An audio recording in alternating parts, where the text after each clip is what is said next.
Tonight on the Whiskey Tornado, we review Redwood Empire Lost Monarch.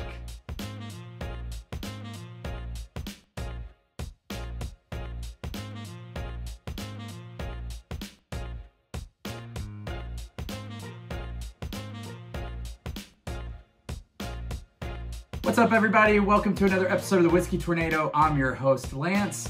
Tonight we're reviewing Redwood Empire Lost Monarch.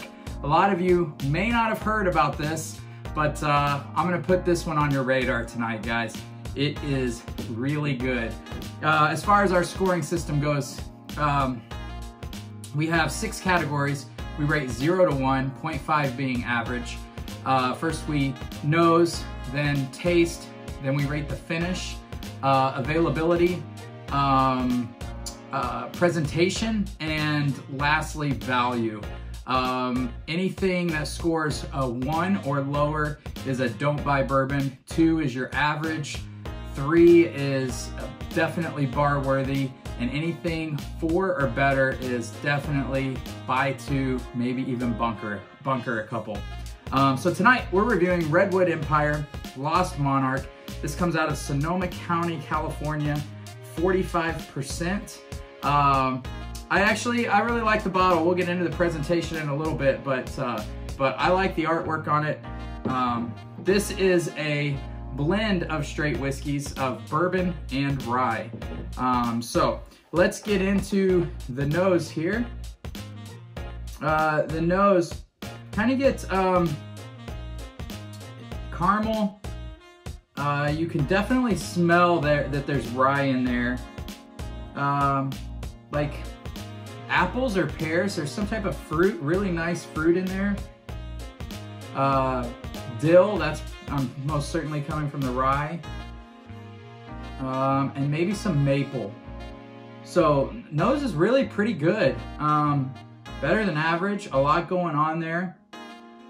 I'm really picking up those apples and pears though that I don't typically get. And I mean, you get apples sometimes in a bourbon, but not necessarily pears. Really good. And then it's just like kind of got that caramel drizzle, like an overlaying layer of caramel smell on top of it, probably from the bourbon mixed in there. It smells like a beautiful blend. I'm probably gonna give the nose better than average. Probably 0.7. The sweetness really comes through. It's really nice. Let's go to the palate. Cheers.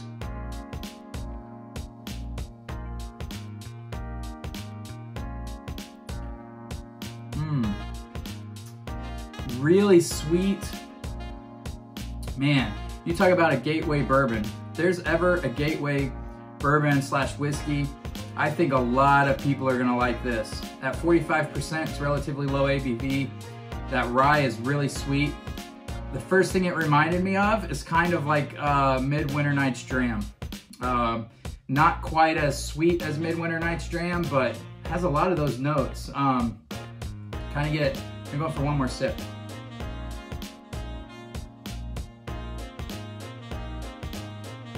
Yeah, like sweet apples, that sweet rye, almost dill note.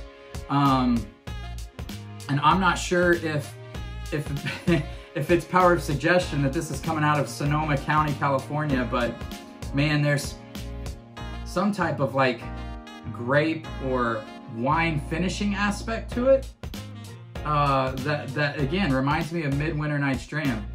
Man, this is delicious stuff. Really, really good. I haven't heard much about this or even seen a review on this. I don't know if anybody's done a review. But really good. Palate, again, above average and pretty complex. So I'm gonna give it, and the viscosity, about medium viscosity. I'm gonna give it a 0.7. I think it's that good. Yeah, 0.7 on the nose, 0.7 on the palate. Finish is, you know, it's there. It's not super long. It's about medium. It's an average finish. Gives you a little bit of a hug, but not too much. So I'm probably gonna go 0.5 on that. Presentation, normally I give a lot to how cool the bottle is, and this is The glass part is pretty boring, but I love the artwork and it's different. So I got to give this better than average. I'm going to give it a 0.6 on the presentation. Availability, this is a hard one for me. I don't really know. I went to Benny's today specifically looking for this, and I found it. So for me, it was pretty easy, but I don't know how limited distribution is. I'm certain it's not everywhere yet, so I've got to rate it below average. So I'm gonna give it a 0.3 with an asterisk. That could climb. I mean, this could be available everywhere, and if it is, then my rating is obviously higher. And then value, this was $29. And I gotta tell you guys, if I have to choose between this for $29 and Midwinter Night's Dram for 80, maybe 100, I'm getting this. I'm just getting this. It's not, I don't think it's as good as Midwinter Night's Dram, but it's right there. It is really, really nice. Yeah, it's just lighter. It's definitely lighter. And I would rate Midwinter Night's Dram higher, but again, Midwinter Night's Dram, the availability is kind of limited. This is just a beautiful, beautiful whiskey for $30. The value is insane. We're gonna give it a 0.8 for value. And that brings our overall score to a 3.6. A 3.6 for Redwood Empire. It is definitely a bar-worthy whiskey, approaching buy two. You know, if the availability's more readily, if these are pretty readily available, I might even push this to buy two. So yeah, go try this out, guys. It is beautiful. And as I'm sitting here talking, I'm also getting like a maple note on the palate. There's a lot going on in this. Whoever blended this did a beautiful job.